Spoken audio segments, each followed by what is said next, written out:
Howdy there, friends, and thanks again for joining us here on Expanded Perspectives. That's right, folks, it's me, Cam Hale, and as always, joining me, I guess the crunch to my celery sitting across the table over here, Mr. Kyle Filson. Brud, what is going on? Not much, man. Just living the dream.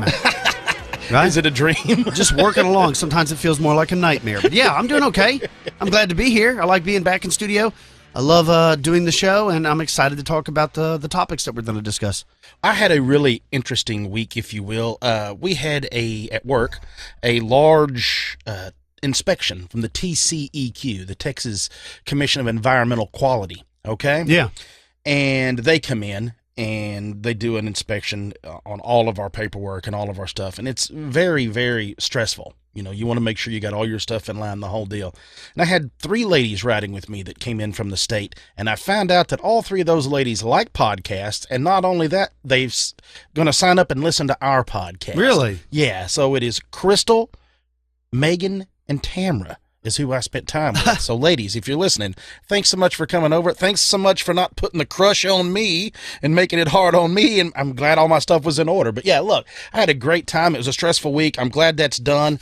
Now we're going to get to have a little fun, my friend. Yeah, it does seem like podcasts are starting to become more and more mainstream, it does. right? Yeah, it really does, yeah. Yeah, pretty cool. I've got you something here. Remember now, on the Wednesday show, on the Elite Show, look, we talked about some drone activity. I've got another drone thing I'm going to bring up here, folks. This is for all of our family over in the UK.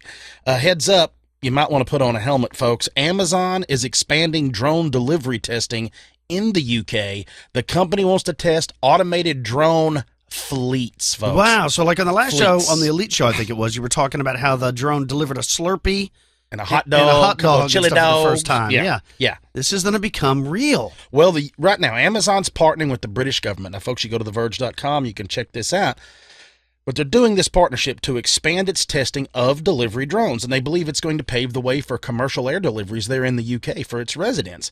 And this expanded testing was announced in a press release on the 25th, and it involves Amazon working with the UK Civil Aviation Authority, says to focus on operating drones outside of the line of sight of pilots, improving sensors for obstacle detection and avoidance, and having one pilot operate a team of multiple semi-autonomous drones in unison. Whoa. Yeah, that's what they're looking for. Now, this is it. It's called, the project is the latest regulatory victory for Prime Air. This is the online retailer's ambitious program designed to bring cheaper and more forward-thinking delivery logistics in-house. Now, Paul Meisner's Amazon VP of Global Innovation Policy and Communications. That dude's business card must be long as a well rope. Right. So this is what he had to say. The UK is a leader in enabling drone innovation. We have been investing in prime air research and development here for quite some time. This announcement strengthens our partnership with the UK and brings Amazon closer to our goal of using drones to safely deliver parcels in 30 minutes to customers in the UK and elsewhere around the world. So that's what they're going on. And also, I didn't even realize this, but Amazon has been putting a lot of pressure on the FAA because they're trying to get them to loosen up its drone testing restrictions. That's insane. I mean, how's it going to work? Because it's also going to be based on how big of a package you're trying to have delivered, right? I mean, there's got to be some kind of regulation because a drone can only carry so much. I'm sure, like you're saying, I'm sure starting out there's going to be size limits to what you can have delivered locally and stuff like that. But how long before you have drones that are the size of, let's say, 4x8 sheets of plywood? Yeah. You know what I mean? Where they're real large, just and it's just but noise how in the annoying air. is it going to be to see that much stuff in the sky all day, every day? You know what I mean? Extremely annoying. But it's the give and take. People are always complaining about delivery trucks and 18-wheelers and all this stuff in your way too. Well, where do you want it? On the ground, or do you want it in the air? Because I will say this, if it's in the air and if it's all electric, it will be cleaner energy. Yeah, I agree with that. But what about when they crash? Will you lose your package?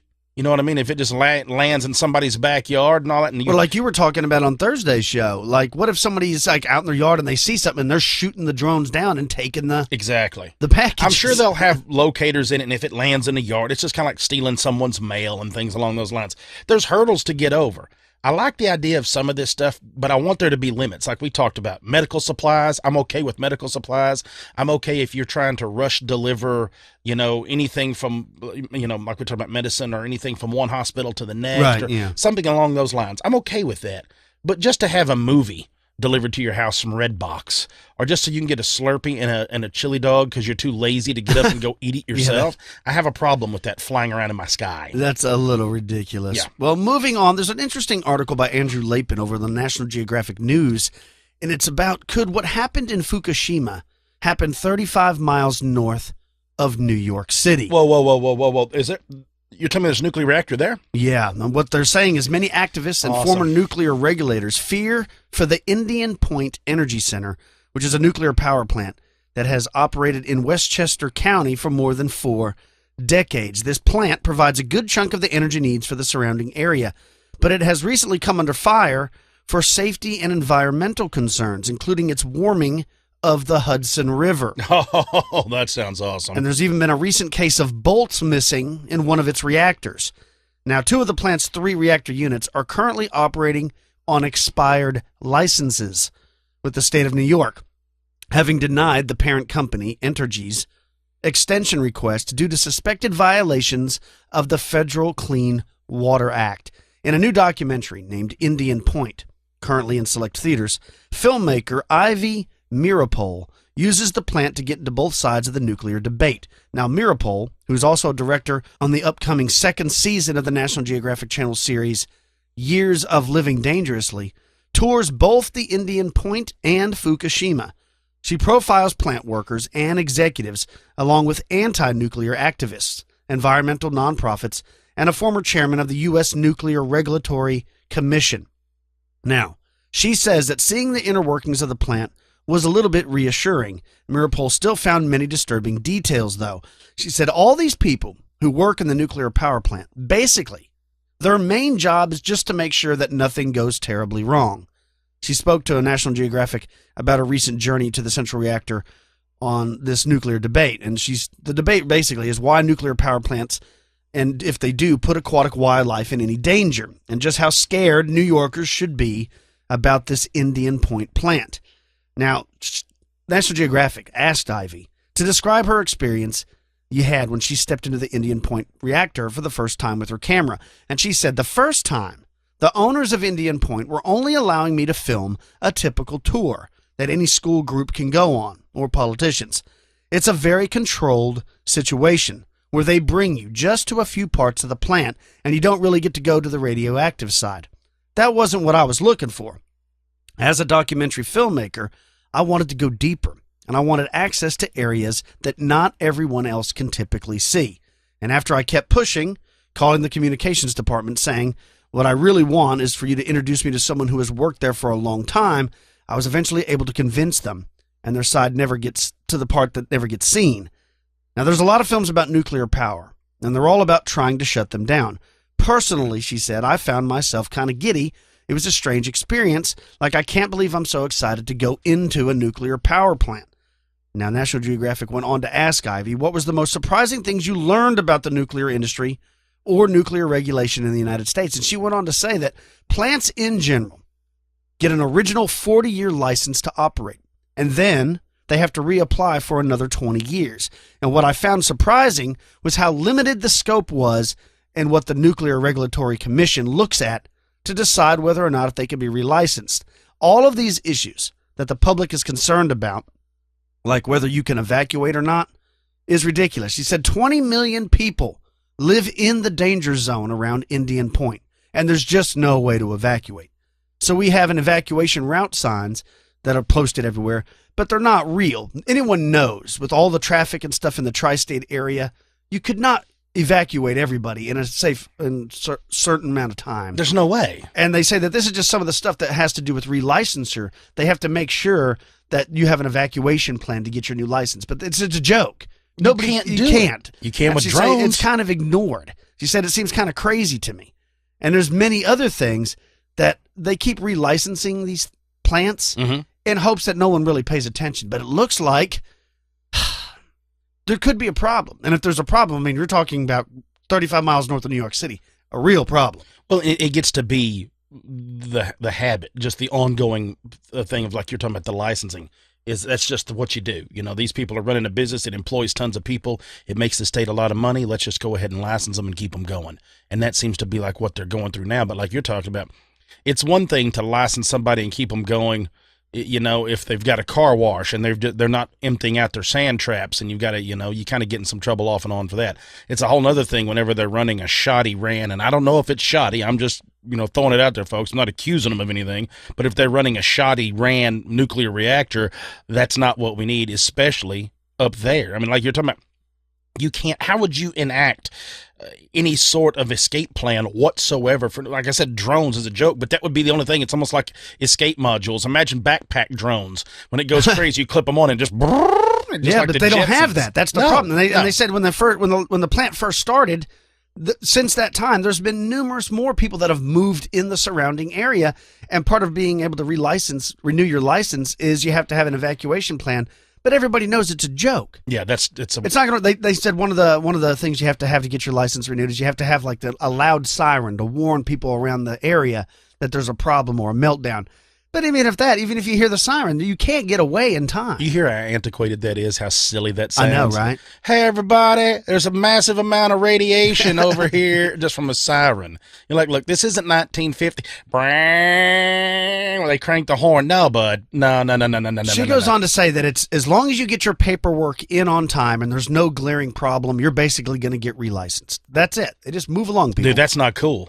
That's not cool. Yeah, it's pretty scary. I got you something that's pretty scary, if you want to talk about that. This just comes from Lon over at Phantoms and Monsters, and he's working on this, and he posted this last week about an upright wolf encounter, Kyle, at Homer's Gap, Pennsylvania. Oh, I like those. Yeah.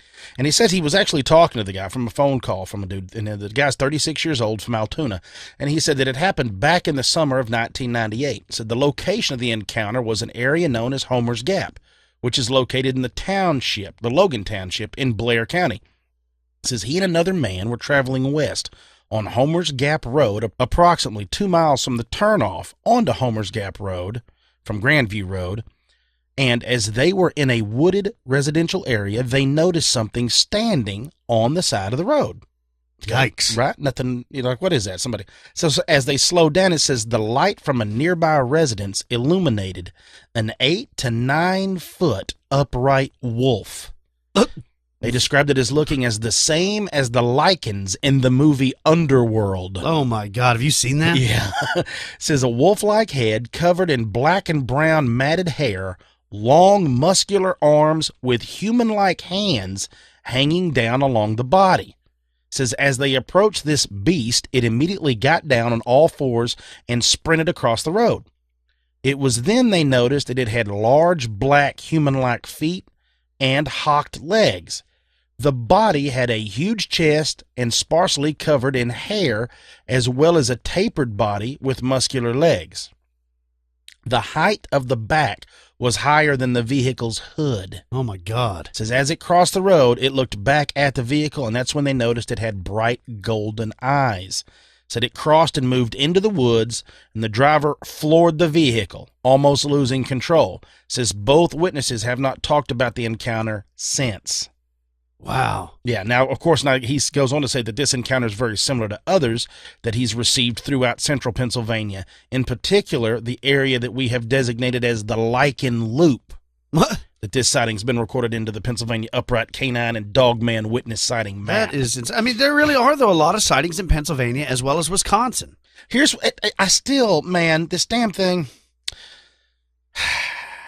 We go on, and I don't, like we said, I don't know what it is about, everybody believes Bigfoot. You don't want to be, there's getting to be more and more and more of these things. That's what I always say. So is there actually more and more of these sightings, or is it becoming the populace is becoming aware of Dogman stories? So now they're starting to create these Dogman stories. But the same thing could be said about Bigfoot. I agree. I don't know, but it is a fascinating tale, and it's terrifying, but I knew you would like it because of you always bringing up the underworld. It's like, could you imagine seeing that? And when I saw that, I'm like, Kyle's going to love this because it's like an underworld werewolf standing on the side of the road. I love werewolves, and I love werewolf movies. Yeah, right?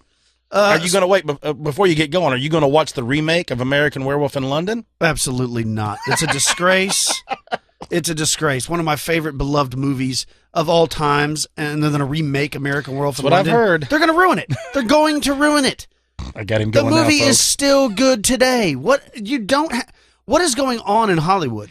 Why can't you just make another werewolf movie? Why do you have to remake one that's already good? You know what I mean? You ought to see him going crazy, folks. Why don't you have American Werewolf in Cincinnati or American Werewolf in Bangkok or something? Don't do American Werewolf in London. It's already been made, and it was perfect. Perfect. Go on. So then I use CGI or some garbage like that. It never looks the same. I should have never brought it up. The Howling and American Werewolf in London are the two greatest werewolf movies of all time. I don't care if you disagree. Moving on, but speaking of television, a flame of American 90s childhood went out on Tuesday with the death cam of Miss Cleo. No, are you Do you serious? remember the famous Yes. infomercial tarot card reading clairvoyant? She's Jamaican. Yeah, well, not really. What? Yep, you're going to hear it. You're going to hear more. Don't you really want to know? Don't you really want to know, Cam? Who the father of my baby was? All right, let's take a look. The Miss Cleo DNA test. I'm solely searching for the father of your baby. Oh. It's the one that's very unpleasant, okay? Okay. And he's also the one that had another girlfriend while he was sleeping with you. Yes, he did. Yep, that's him. That's the daddy. Okay. But you knew that. I wasn't sure. I don't know how. The baby looked just like him. Yes, he does. Yeah, so you were in denial. Because he has a funny little chin, doesn't he? Yes, he does. Yeah, now that and when the you're baby saying have this, that. now when you're saying this, she doesn't sound that Jamaican now after I hear it. Well, let me get to that part. Miss Cleo, whose real name is Uri Dell Cleo Millie Harris.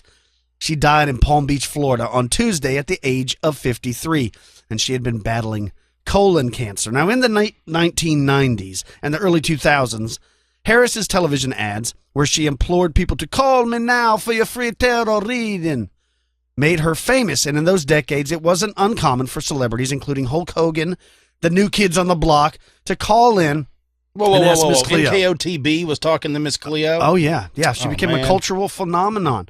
She offered no-nonsense advice to those with relationship issues, claiming to see the truth of what they were doing in her cards.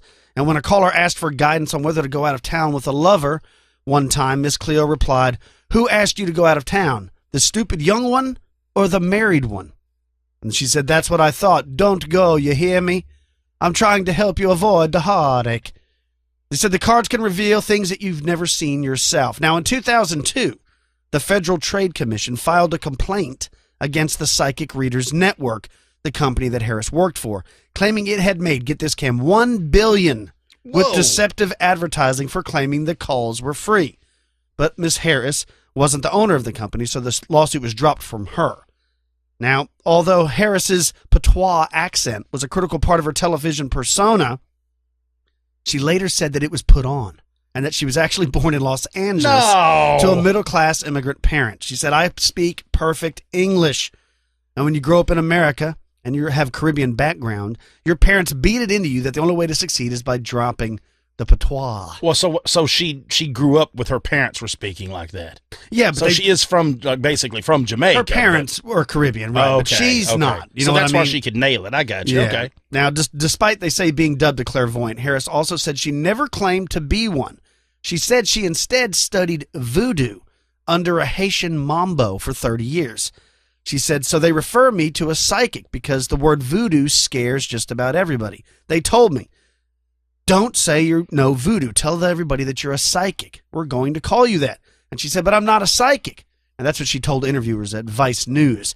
But anyways, she went on to do that. And everybody's familiar with that TV commercial. Don't you remember that? And she made a lot of money. Here's one of the shocking things, though. Not that she's not really Jamaican. Not that she's not psychic. She didn't know she had cancer. The cards didn't tell her that. It went undiagnosed, and she got to feeling bad one day and went to the hospital, checked in, and when they did it, they like, "Man, you're eat up with colon cancer." And it wasn't very long after that she expired. So I hate cancer. I do too, but it also makes me always wonder, how many times do you see where these psychics end up coming down with cancer or something? You're like, well, if you're really a medical intuitive, wouldn't you know that you had cancer? Well, what I'm thinking too is, okay, let's just say this. what if it's real? All right, what if she did have some sort of ability, but over all this time of not, she studied voodoo, she didn't study all this stuff. What if at some point she lost that ability because she didn't, maybe it is a gift from wherever you want to take it. These people do have a gift, but if you don't stay true to that gift, it's just like playing a sport or doing anything else. You lose part of it, or they take it away from you. Yeah, well, that's definitely possible. Look, and I'm not poking fun at psychics, because even recently, me and Cam, we went and had a reading. Remember that? Mm-hmm. And I will say that some of the things that were brought up were pretty interesting. Yes, very. I know everybody's like, well, tell us more. Tell us exactly what happened. I'd like to. But that's part of the whole thing. It would take too long. A lot of it was personal and private. But I will say, I have met people that seem to have this uncanny ability to predict things. But what I also think is much like a magician. Are they just really good at reading people? I'm sure some of them are. Some of them are going to be. It's like anything else. There's going to be some people that aren't legit about the whole deal. But there's some of those that there's something to it. Yeah. It's scary how good some of them are.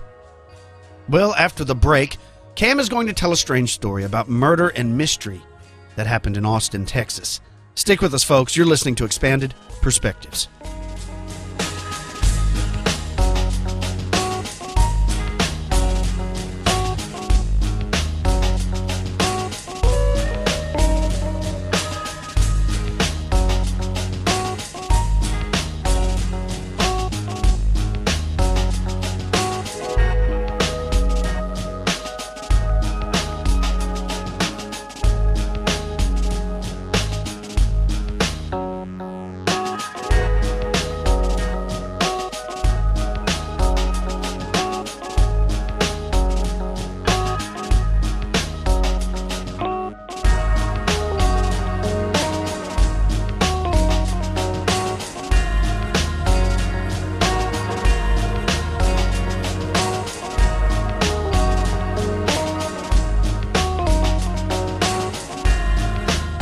Before we get deep into this story, folks, we need to kind of lay out the groundwork, like normal, of how we were going to tell this a little bit and kind of put you in the right mindset and the right mood for what was going on at these times. And see, it takes place here in Texas.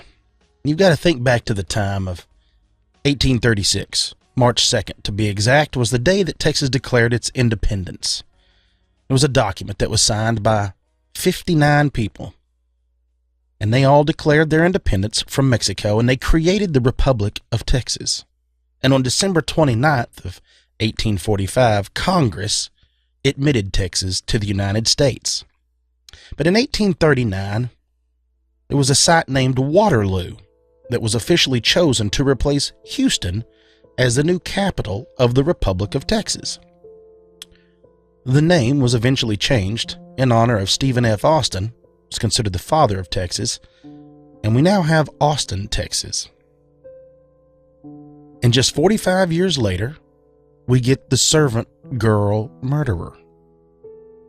What is widely considered America's Jack the Ripper is a gruesome and disturbing tale. See, the killer's name originated with the writer O. Henry, or also known as William Sidney Porter. He's famous as a short story writer, an author of one of my favorite short stories, The Gift of the Magi. This was 3 years before Jack the Ripper tore through London, and many believe that this too was his handiwork, but we'll get to that shortly. As for the servant girl descriptor, it alluded to the occupation of many of the victims. See, the vast majority of these victims were young, African-American women employed as domestic help, if you will, in the homes there in and around Austin, Texas. Victims even include a boyfriend of one of the women, the child of one of the servants there, and who was attacked but survived her assault, and a pair of married white women that neither were servants. Now, during the course of 1885, there was a series of 8 murders. All of these were carried out in a very similar manner. These victims were attacked in their bed as they slept. They were struck in the head with an axe and then dragged or carried into the yard where they were raped and mutilated. Many times, the axe used was left behind at the scene of the crime. And also left behind were bare footprints, as the perpetrator would remove his boots to make sure that he was quiet and stealthy as he entered. He was quiet and stealthy as he entered and exited the homes. The first victim, to set the tone for the time in history, I think it's best to start with this, that there were 4 lines in the newspaper before we get to this victim, and it was a description of Miss Molly Smith. Now, these lines also illustrate what was applied at the time of basic racial categorization. The lines from the newspaper read that she was a light-colored mulatto, apparently about 25 years of age, not married. She had been in the service of the family as a cook for a little over a month. The deceased woman possessed a high temper, and she had once spoken of nearly killing a man with a bottle. Molly Smith was born in Virginia in 1857 and was in Texas in the early 1870s. But on December 30th, 1884, she was assaulted in her home, and as I said, she was attacked with an axe while she was asleep. She was dragged from her bed and into her backyard, where she was raped and murdered. Walter Spence was there that evening, and he too was seriously wounded on that night. And then on the night of March 19th, 1885, there were 2 Swedish servant girls that were seriously wounded, Clara Strand, Christine Martinson. By May 6th of 1885, Eliza Shelley lay dead. Irene Cross was murdered by a man with a knife on the night of May 22nd of 1885. And in August of 1885, Miss Clara Dick was seriously wounded. And again at the end of August, the 30th of 1885, Miss Mary Ramey, 11 years old, was murdered in her sleep. Her mother, Rebecca, was seriously wounded. Into September, the 28th, 1885, Gracie Vance was murdered in her bed, raped and mutilated. Orange Washington was murdered during the attack upon Gracie, and Patsy Gibson and Lucinda Body were seriously wounded. And Christmas Eve night, December 24th, 1885, Miss Susan Hancock heard an intruder enter her home. Lena and Ida Hancock had both gone to a Christmas party and were not home that night, and Susan was asleep in her daughter's bed when the killer attacked her, hit her in the head, and drug her to the backyard. Her husband Moses woke up when he heard this noise and was able to scare the intruder off, but Susan was severely wounded, and she died 3 days later on December 28th of 1885. That same night, Eula Phillips was killed. James Phillips, her husband, seriously wounded. See, James was asleep and Eula slipped out of the house, accompanied by someone that no one really knows who, and arrived at another friend's, so he could spend a little time with her boyfriend. Eula was having an affair on James. Within an hour of leaving the first house, Eula was dead. Her friend May Tobin and whoever else was accompanying Eula were the last people to see her alive. All of the attacks occurred while the victims were asleep in their bed.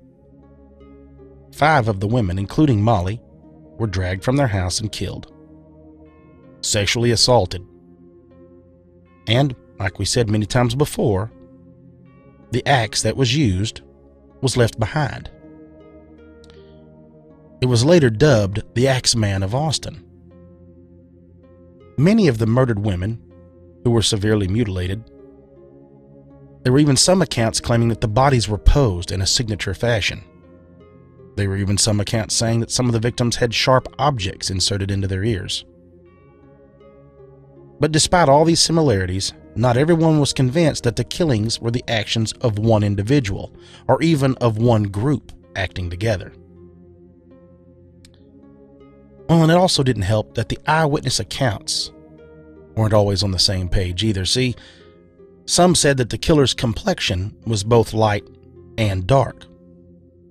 Other witnesses claimed that they saw a yellow man. Some said that he wore a slouch hat and described him as a man in a dress. There was even reports of more than one killer, that they worked in a gang like a pack of murderers, and one local newspaper compared the violence to a band of Comanche Indians. But even after all of that, it still didn't stop the accusations. See, Eula Phillips, the wife of James I spoke of, and Miss Susan Hancock, the wife of Moses Hancock, whom both were murdered on December 24th, well, both of their husbands were charged with murdering their wives. See, the defense knew what the police were hiding and trying to use to catch the real killer. Back in February of 1886, in an old rough saloon in Masonstown in East Austin, the kind of saloon you'd picture in an old western, sat Mr. Nathan Elgin. He was roughly 19 years of age and a strong and handsome African-American man. He worked as a cook in a downtown restaurant where he also roomed. He was married and had 2 children. His wife worked as a servant and server and lived separately at the residence where she was employed. Originally from Arkansas, Nathan Elgin moved to Austin in 1867 and had settled in Austin in Wheatville, the first freedmen's settlement in Austin. And in 1882, Nathan married the beautiful Sally Wheat, daughter of James Wheat, whom Wheatville was named after. But in 1881, he was arrested for carrying a pistol and getting into a little bit of an altercation and then even exchanging gunfire near the governor's mansion. See, Nathan was evidently not without enemies, but he was also not afraid of a fight or of authorities. And in 1882, he demonstrated this when he sent a letter threatening the deputy sheriff and promising to whip, destroy, and kill the deputy next time he saw him. Now, Nathan was described as reckless and bloodthirsty in the newspaper, a description that, of course, would later be more fittingly applied to the events in 1885. But back to the saloon. A deeply upset and angry Nathan, fueled by whiskey, unleashed his rage upon a young girl. He yelled verbal abuse upon her, as well as physical punishment from his muscular frame. She cried for help, even begging through her sobs and screams of pain and terror at what would come next. But no one did a thing, all of them knowing Nathan and his temperament, and not wanting to have him turn his rage upon them. No, they all stood and watched as he dragged her from the saloon and into a nearby house. The screams and pleading, accompanied by the sounds of violence, could be heard from the street. The commotion inside the tiny wooden shack finally disturbed the neighborhood, and a man fled from his home in order to get the police. Police officer John Bracken arrived first on the scene, and accompanied by the saloon keeper, Mr. Dick Rogers, and that helpful neighbor, Claby Hawkins. Clabe, without hesitation, ran inside to stop Nathan from killing that helpless young girl. Officer Bracken waited outside to subdue Nathan if he ran, while Dick Rogers joined Hawkins in storming the house and trying to pull the man off the girl. Nathan, startled by the interruption, quickly spun on them, and with the look of a wild animal backed into a corner, he pulled his long carving knife and stepped towards the 2 men. As Rogers and Hawkins, knowing they were fighting for their lives, both locked onto Nathan, a fight ensued, and Officer Bracken joined in, brandishing the handcuffs. But Nathan would not and did not go out easy. He threw off Rogers and Hawkins and placed a strong front kick to the chest of Bracken, knocking him off his feet. And as Bracken tried to recover, he heard a single shot ring out through the night air. It is then when Bracken drew his pistol and fired back in Nathan's direction. Officer Bracken's shot brought Nathan down in a pile outside the front steps of the tiny house, lying motionless in the cold, damp soil. But Nathan wasn't dead. There was no explanation for what caused Nathan Elgin's rage at the girl named Julia, but Bracken's shot paralyzed and mortally wounded Nathan, and he died the following day. Nathan Elgin passed without ever accounting for his actions, and a subsequent autopsy revealed that Officer Bracken's bullet had pierced and lodged in Elgin's spine, which of course accounted for his paralysis. The doctors had also noticed another detail.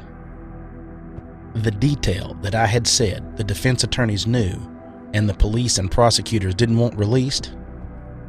See, those bloody floorboards weren't the only sign. See, during the investigations of these crimes, the authorities had carefully noted the footprints, which were often blood-stained and had made distinct impressions in the soil as the perpetrator had carried his victims outside.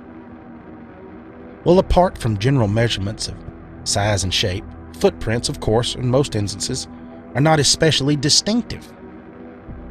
And they wouldn't have been much use to the authorities had they not possessed the knowledge they had. But the footprints left behind in these servant girl murders had one very distinct feature. One of the footprints, the right foot, had only 4 toes. It was during the autopsy that it was revealed that Nathan Elgin had a toe missing from his right foot. In May of 1886, during the trial of James Phillips, the defense attorneys introduced the evidence of the floorboards marked with bloody footprints that had been removed from Mr. Phillips' home after the murder. They were compared to the footprints of the defendant. They had him remove his shoes, inked his foot, and printed it in a very elaborate demonstration in the courtroom for all to see. And even though Mr. Phillips' footprints were of different size, the jury was unconvinced. They believed that the motives of jealousy and drunkenness that the prosecution brought forward was what convinced the jury to find Phillips guilty of second-degree murder. You remember Miss Susan Hancock? Well, her husband Moses was also charged. And when the case of Moses Hancock was brought to trial, well, he was broke. He had fought for so long that he had gone bankrupt.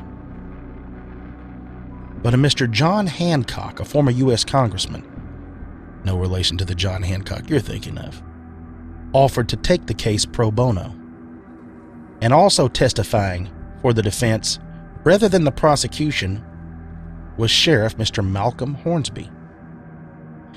And during his testimony, described making a cast of Nathan Elgin's foot after his death, the significance of the missing toe, and that the similarities between Elgin's footprints and the footprints left at the Phillips and the Ramey murders, and his belief that Elgin was responsible for the murders since no servant girl murders had been committed since Nathan's death.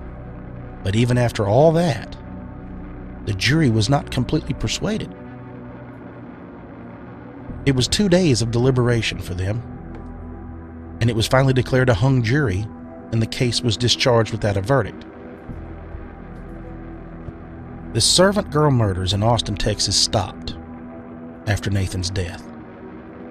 But there are some who believe that the real murderer simply changed locations, and that the responsible party jumped a ship from Houston, Texas, and sailed to London, England. Of course, after a long trip at sea and needing to get settled into his new surroundings, and of course after a short recon of his new hunting grounds, that on August 31st, 1888, prostitute Marianne Nichols, the first victim of London serial killer Jack the Ripper, was found murdered and mutilated in Whitechapel's Bucks Row.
If you just enjoyed the last story, but feel like you need more, then you need to join Expanded Perspectives Elite.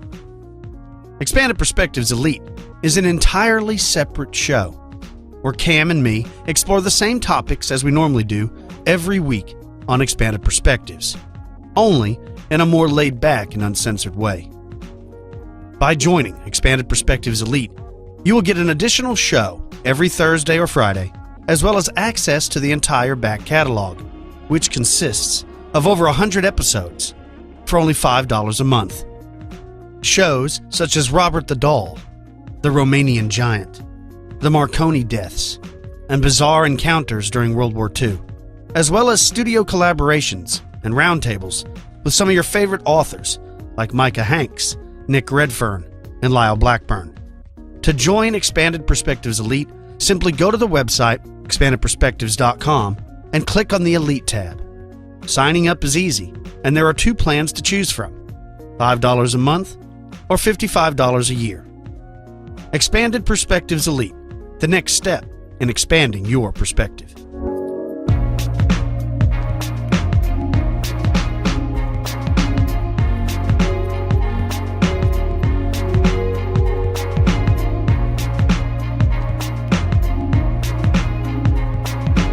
And we're back with Expanded Perspectives, a chilling story, very scary. I mean, you know, we've covered this a few times on the show.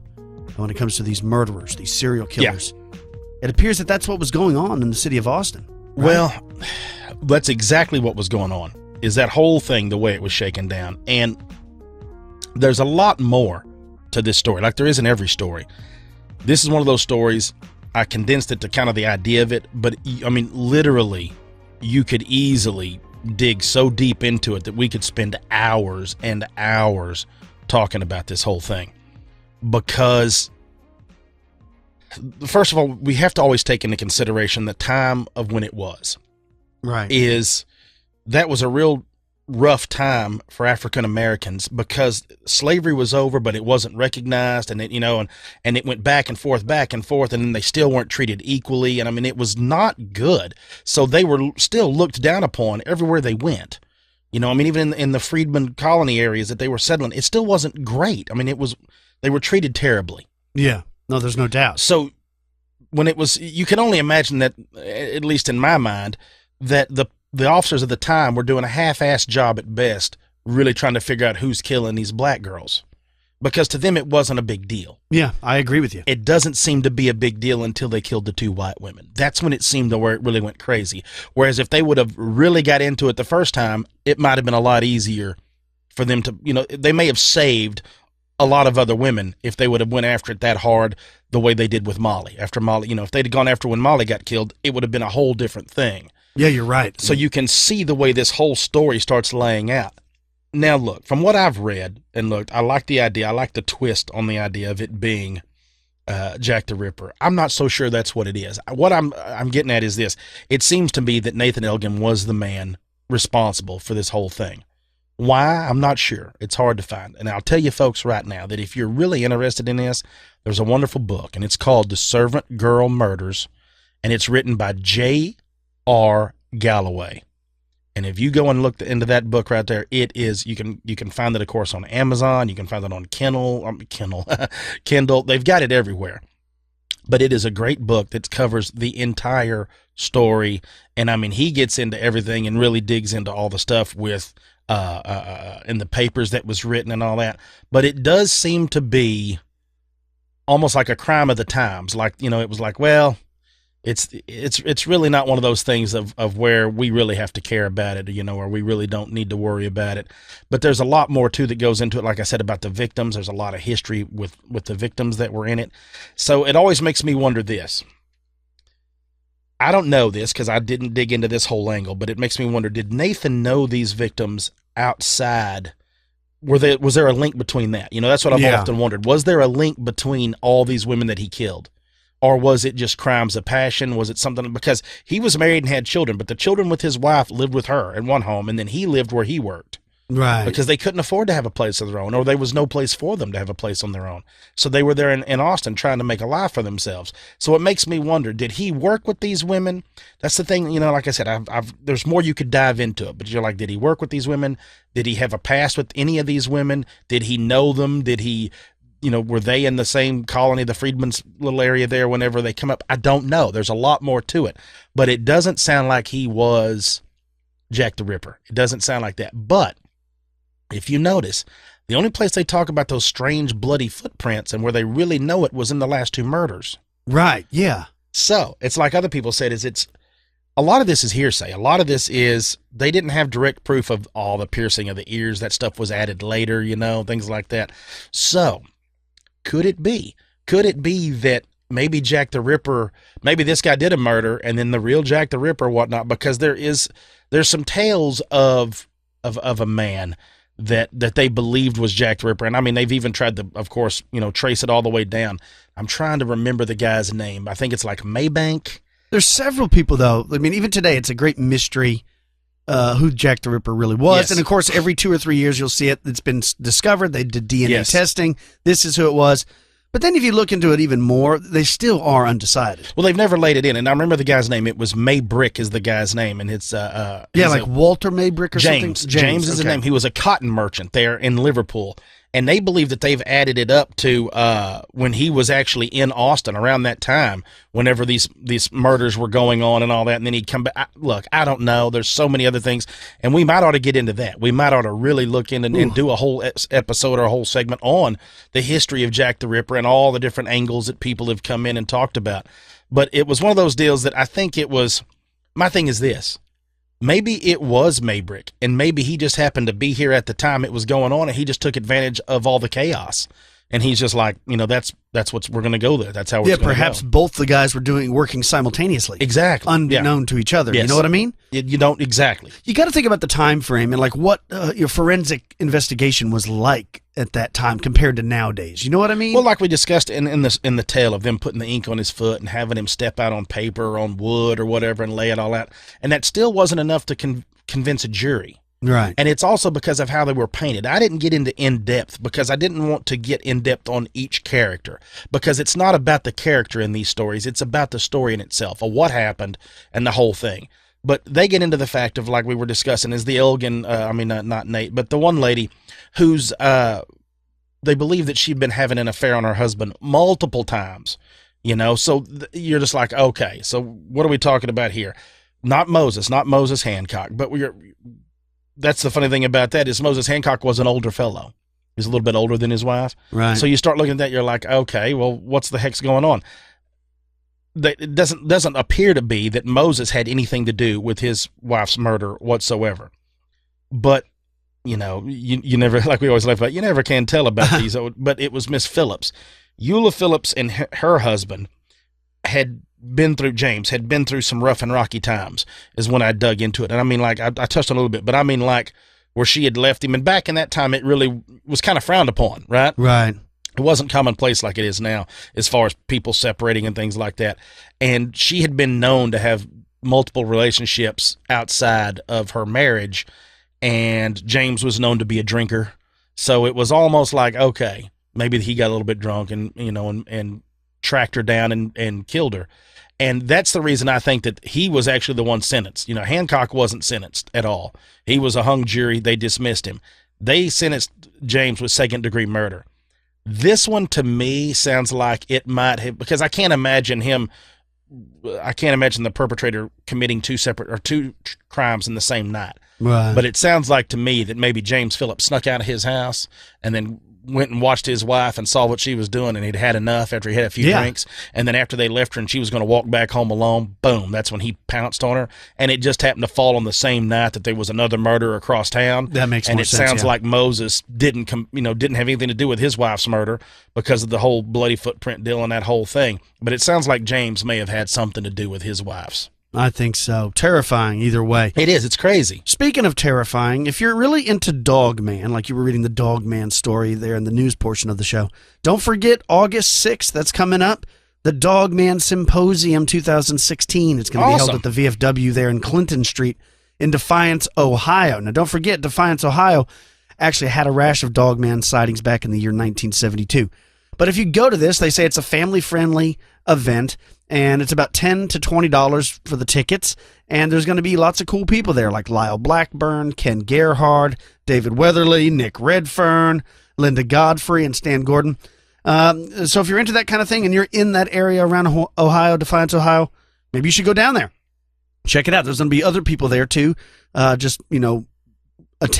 telling their stories and what they cited. And that would be very interesting to go to. I can't go. I have work and other things like that. But very interesting. I wish they would have it around here sometime. Maybe in the future they will. Cam, you got anything planned for the week? You're going on vacation soon, aren't you? I'm going on vacation. Yeah, we're gonna head out Thursday morning, and I'm heading down to the coast. I'm gonna do a little saltwater fishing down there. Yeah, get my kayak out. I was just watching E60 on SportsCenter last night, and they were doing a profile of a surfer, and they were showing a great white shark attacking him. Oh, yeah, great. And I was thinking, that's Cam next week. I saw a picture somebody had sent me of a guy that got attacked by like a crocodile or something while he was out there surfing. Oh, so I'm like, man, looks like they hate surfers. Y'all might want to watch out. If you're a surfer, it looks like all the animals in the water hate y'all, so be real careful. I've seen kayakers being turned over by sharks, too. No, you haven't. Oh, yeah. No, you want me to send you some videos? No, yeah, you haven't seen that. No, I've seen it. No, you haven't seen that. Yeah, I look forward to seeing the photographs from your trip. Very cool. As far as me, we got about, 2 or 3 weeks until school starts. Yep. Summer's almost over. I'm going on vacation the following week. We're going to go down to Schlitterbahn with the Bruds. Uh-oh. Do some tubing and swimming and stuff. So that'll be cool. But don't fret, people. There still will be an episode out, even though Cam is gone for vacation. So you don't have to worry about that. Please, if you would like to share your story with Expanded Perspectives, you can email the show at expandedperspectives@yahoo.com. As always, you can call the show 817-945-3828, where you can share your story or tell others why they should be listening to Expanded Perspectives, and you might hear your voice during one of our breaks. That's about it for this show. For all you Elite members, we'll be speaking to you on Thursday. For everybody else, take care. For Pretty Lights, Intertradition Books, New Page Books, Warwick & Associates, Llewellyn Books, and Ancient American Magazine, I'm Kyle Filson, and he's Cam Hale. Peace, y'all.